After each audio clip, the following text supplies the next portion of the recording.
அன்பார்ந்த மகஜனங்கள் அனைவருக்கும் மனமார்ந்த வணக்கங்கள். வெல்கம் டு கிட்டி இன்ஃபோ. நமது தமிழகத்தில் இப்போதுதான் சட்டமன்ற தேர்தல் ஜோராக நடைபெற்று முடிந்திருக்கிறது. இந்த தேர்தல் முடிவுகள் அனைத்தும் வருகின்ற மே 4ஆம் தேதி அதிகாரப்பூர்வமாக வெளியாக உள்ளன. இந்த தேர்தல் முடிவுகள் அனைத்தும் இப்போது வரை வெளியாகாமலேயே பலரும் பல வகையாக பேசி வருகின்றனர். அதாவது தங்களுக்கு பிடித்த கட்சிதான் ஆட்சியை பிடிக்கும் என்று பரவலாக பேசி வருகின்றனர். எது எப்படியோ பொதுமக்களுக்கு எந்த கட்சி ஆட்சிக்கு வந்தாலும் நலத்திட்டங்கள் வருமா என்பதுதான் இப்போதைய மில்லியன் டாலர் கேள்வியாக உள்ளது. பொதுவாக ஒவ்வொரு முறை சட்டமன்ற தேர்தலின் போதும் தமிழகத்தில் போட்டியிடும் கட்சிகள் தேர்தலில் வெற்றி பெற்றால் ஆட்சி காலத்தில் என்னென்ன திட்டங்களை செயல்படுத்த போகிறோம் என்பதை தெளிவாக விளக்கி தேர்தல் வாக்குறுதிகளாக வெளியிடுவார்கள்.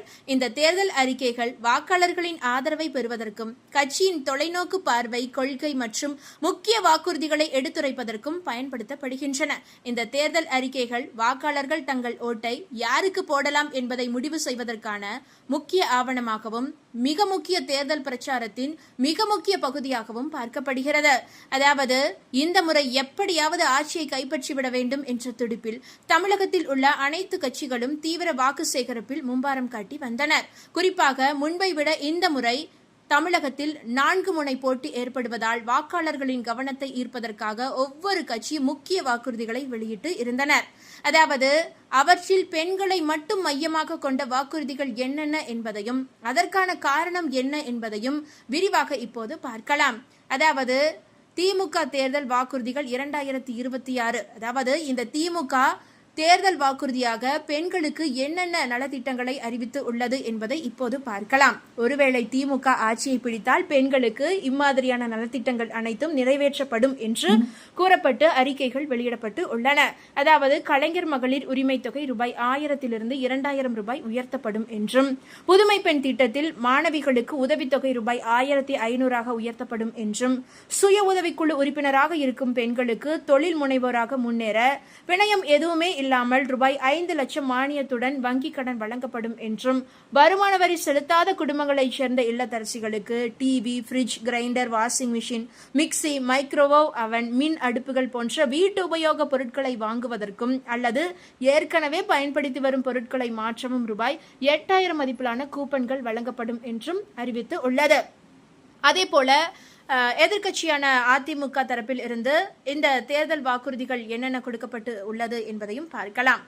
அதாவது அதிமுகவின் தேர்தல் அறிக்கையில் பெண்களுக்கான வாக்குறுதிகள் என்ன என்றால், ஆட்சியில் பெண்களுக்கு, அதாவது அதிமுக ஆட்சியில் பெண்களுக்கு வழங்கப்பட்டு வந்த தாலிக்கு தங்கம் மற்றும் திருமண உதவித்தொகை திட்டம் தொடர்ந்திட நடவடிக்கை எடுக்கப்படும்.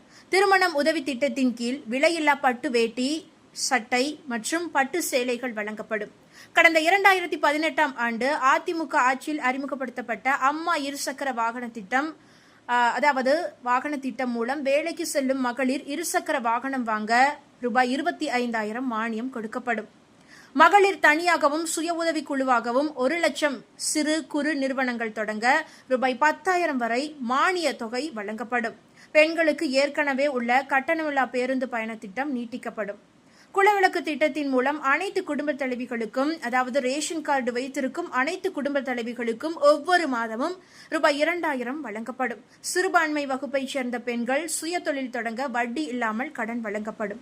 இல்லத்தரசிகளின் பணி சுமையை குறைக்க அரிசி குடும்ப அட்டைதாரர்களுக்கு ஃப்ரிட்ஜ் விலையில்லாமல் வழங்கப்படும். பெண் குழந்தைகள் பாதுகாப்பு திட்டத்தின் வைப்பு நிதியாக வழங்கப்பட்டிருந்த முதலீட்டு தொகை 50,000 1 லட்சம் ரூபாயாக உயர்த்தப்படும். இது தவிர ரேஷன் கடைகளில் விலை உயர்ந்த, அதாவது வெளிக்கடைகளில், வெளி சந்தைகளில் விற்கப்படும் அரிசிக்கு இணையாக ரேஷன் கடைகளிலும் தரமான அரிசி வழங்கப்படும்.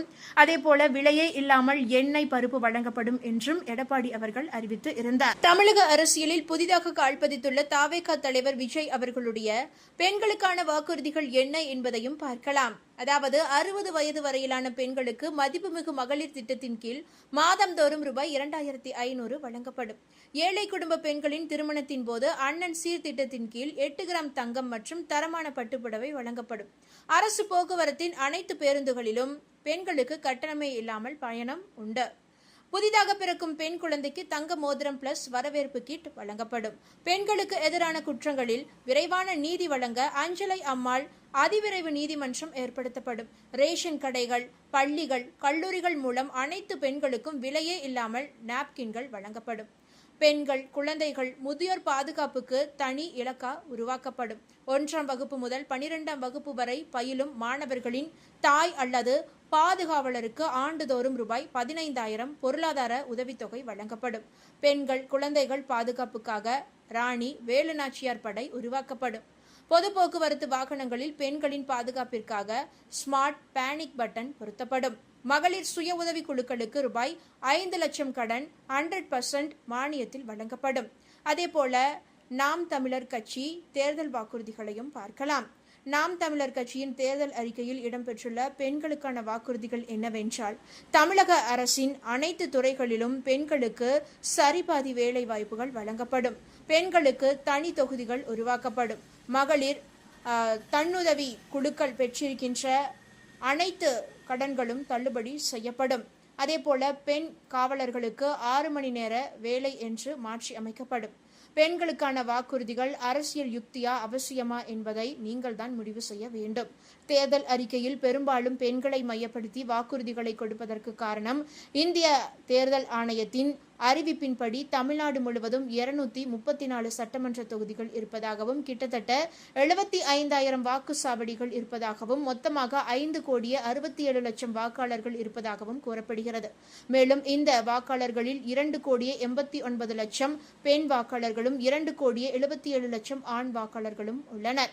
இதையடுத்து தமிழ்நாட்டில் ஆண் வாக்காளர்களை காட்டிலும் பெண் வாக்காளர்கள் கிட்டத்தட்ட 12 லட்சம் வாக்காளர்கள் அதிகமாக இருக்கின்றனர். இது மட்டும் இல்லாமல் புள்ளி விவரங்களை ஆராயும் போது ஆண்களை விடவும் பெண்களே அதிக அளவு வாக்கு செலுத்தி இருக்கிறார்கள் என்றும் சொல்லப்படுகிறது.